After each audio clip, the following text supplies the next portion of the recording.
ಆತ್ಮೀಯರೇ ಹಾಗೂ ನಮ್ಮೆಲ್ಲ ಬಡಾವಣೆಯ ಜನರ ಪರವಾಗಿ ಲೋಹಿತ್ ಮತ್ತು ಅವರ ಸ್ನೇಹಿತರು ಸೇರಿ ಸಹಿ ಅಭಿಯಾನವನ್ನು ಹಮ್ಮಿಕೊಂಡಿದ್ದಾರೆ. ಇವತ್ತು ನಾವು ಸರ್ದಾರ್ ವಲ್ಲಭಭಾಯಿ ಪಟೇಲ್ ನಗರದಲ್ಲಿ ವಾಸ ಮಾಡ್ತಾ ಇದ್ದೀವಿ. ಇಲ್ಲಿ ಮೂಲ ಸೌಕರ್ಯದಿಂದ ನಾವೆಲ್ಲ ವಂಚಿತರಾಗಿದ್ದೀವಿ. ರಸ್ತೆಗಳು ಸರಿಯಾಗಿಲ್ಲ, ಕುಡಿಯೋದಕ್ಕೆ ನೀರಿಲ್ಲ, ನಮ್ಮದೆಲ್ಲ ಹಾರ್ಡ್ ವಾಟ್ರು, ಉಪ್ಪು ನೀರು ಬರ್ತದೆ.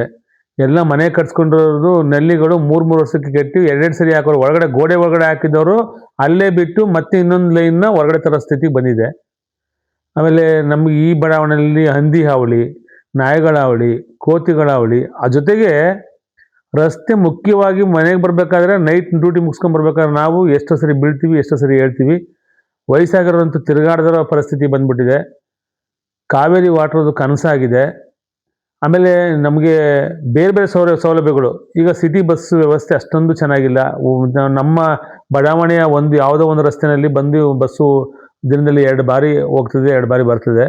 ಆದರೆ ಇವತ್ತಿನ ಟ್ರಾಫಿಕ್ನಲ್ಲಿ ಮಕ್ಕಳುಗಳು, ಶಾಲಾ ಮಕ್ಕಳುಗಳು, ವಯಸ್ಸಾದವರು ಗಾಡಿ ಓಡಿಸ್ತಾರದ ಪರಿಸ್ಥಿತಿ ಬಂದವರೆ. ಹೆಚ್ಚಿನ ಬಸ್ಸುಗಳು ಸೌಲಭ್ಯಗಳು ಬೇಕು. ಮತ್ತು ಹಾಸ್ಪಿಟ್ಲ್ ಸೌಲಭ್ಯಗಳು, ನಮಗೆ ದೇವಸ್ಥಾನ, ಪಾರ್ಕ್ಗಳು ಒಂದೂ ಅಭಿವೃದ್ಧಿ ಆಗಿಲ್ಲ. ಒಳ್ಳೊಳ್ಳೆ ಪಾರ್ಕು ಅಭಿವೃದ್ಧಿ ನಮ್ಮ ಇದೆ, ಜಾಗ ಕೊಟ್ಟಿದ್ದಾರೆ ಹಿಂದೆ ಲೇಔಟ್ ಅವರು. ಆ ಪಾರ್ಕ್ಗಳು ಅಭಿವೃದ್ಧಿ ಆಗಿಲ್ಲ. ಮಕ್ಕಳು ಆಟ ಆಡೋದು ಮೈದಾನಗಳು ಸರಿಯಾಗಿಲ್ಲ.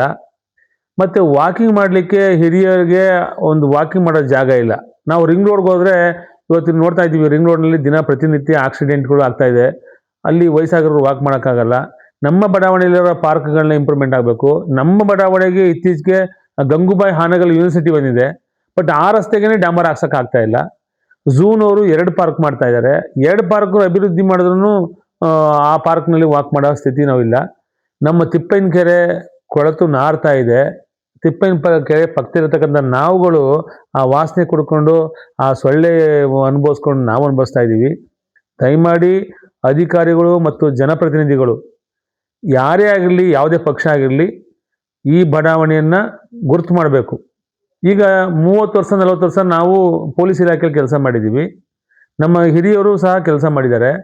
ನಮಗಾಗಿ ನಮ್ಮ ಹಿರಿಯರು ಒಂದು ಸೊಸೈಟಿ ಮಾಡಿ ಬಡಾವಣೆಯಲ್ಲಿ ಆ ಟೈಮಲ್ಲಿ ಕೊಟ್ಟರು. ಕಡಿಮೆ ಸೈಟಲ್ಲಿ ಕೊಟ್ಟರು. ಇವಾಗ ಎಲ್ಲ ದರಗಳು ಜಾಸ್ತಿ ಆಗಿದೆ. ಈಗ ಆಲ್ರೆಡಿ ನಾವು ರಮನಹಳ್ಳಿ ಪಟ್ಟಣ ಪಂಚಾಯತಿ ಅಂಡರ್ ಬರ್ತಾ ಇದ್ದೀವಿ. ಮುಂದೆ ಬೃಹತ್ ಮೈಸೂರು ವ್ಯಾಪ್ತಿಗೂ ಸಹ ಬರ್ತೀವಿ. ನಮಗೆ ಮೂಲ ಸೌಕರ್ಯಗಳನ್ನು ಕೊಡಿ. ಮೂಲ ಸೌಕರ್ಯಗಳು ಕೊಟ್ಟು ನಮ್ಮ ಇಲ್ಲಿನ ಪೊಲೀಸವ್ರ ಮಕ್ಕಳುಗಳು, ನಾವೆಲ್ಲ ಡ್ಯೂಟಿಗೆ ಹೋಗಿರ್ತೀವಿ. ಇದು ಸ್ವಲ್ಪ ಕಾಡು ಪ್ರದೇಶ ಆದಂಗೆ ಆಗ್ಬಿಟ್ಟಿದೆ. ಚಾಮುಂಡಿ ಬೆಟ್ಟದ ಪಕ್ಕದಲ್ಲಿ ನಾವು ಇದ್ರೂ ಸಹ ಸೌಲಭ್ಯಗಳಿಲ್ಲ. ನಾವು ನಗರ ಪ್ರದೇಶದಿಂದ 7 ಕಿಲೋಮೀಟರ್ ದೂರದಲ್ಲಿದ್ದರೂ ಸಹ ನಮಗೆ ಮೈಸೂರು ನಗರದಲ್ಲಿ ಇರ್ತಕ್ಕಂಥ ಸೌಲಭ್ಯಗಳಿಲ್ಲ. ಅದರಿಂದ ಸಹಿ ಅಭಿಯಾನವನ್ನು ನಮ್ಮ ಲೋಹಿತ್ ಮತ್ತು ಅವ್ರ ಟೀಮು ಮಾಡ್ತಾ ಇದ್ದಾರೆ. ಎಲ್ಲ ಶ್ರೀಕಂಠ ಮೂರ್ತಿ ಅವರೆಲ್ಲ ಬಂದಿದ್ದಾರೆ. ಎಲ್ಲರ ಮನೆಗೂ ತಲುಪಬೇಕು. ಈ ಸಮಸ್ಯೆ ಎಲ್ಲ ಜನಪ್ರತಿನಿಧಿಗಳಿಗೂ ತಲುಪಬೇಕು, ಅಧಿಕಾರಿಗಳು ತಲುಪಬೇಕು, ಜಿಲ್ಲಾಧಿಕಾರಿಗಳು ತಲುಪಬೇಕು. ಸರ್ಕಾರ ಮಟ್ಟದಲ್ಲಿ ಮುಟ್ಟಿದ್ರೆ ನಮಗೆ ನಾವೇನು ಡಿಮ್ಯಾಂಡ್ಸ್ ಇಲ್ಲ, ಅಥವಾ ಸರ್ಕಾರದ ವಿರುದ್ಧ ನಾವು ಪ್ರತಿಭಟನೆಯೂ ಅಲ್ಲ, ಇದೇನೂ ಅಲ್ಲ. ಇದು ಮನವಿಯನ್ನು ಕೊಡಲಿಕ್ಕೆ ಅವ್ರು ಮಾಡಿದ್ದಾರೆ. ನಾವು ಸಹ ಸಹಿಯನ್ನು ಮಾಡಿದ್ದೀವಿ. ದಯಮಾಡಿ ಇದನ್ನು ನೋಡ್ತಾ ಇರ್ತಕ್ಕಂಥ ಅಧಿಕಾರಿಗಳೇ ಹಾಗೂ ಜನಪ್ರತಿನಿಧಿಗಳೇ, ನೀವು ದಯಮಾಡಿ ನಮ್ಮ ಮನದಾಳದ ನೋವನ್ನು ನೀವು ಗಮನಿಸಿ ನಮ್ಮ ಸಮಸ್ಯೆಗಳನ್ನು ಬಗೆಹರಿಸ್ತೀರಿ ಅಂತ ತಿಳ್ಕೊಂಡು ನಾವು ಮನವಿಯನ್ನು ಮಾಡ್ತಾ ಇದ್ದೀವಿ. ನಮಸ್ಕಾರ.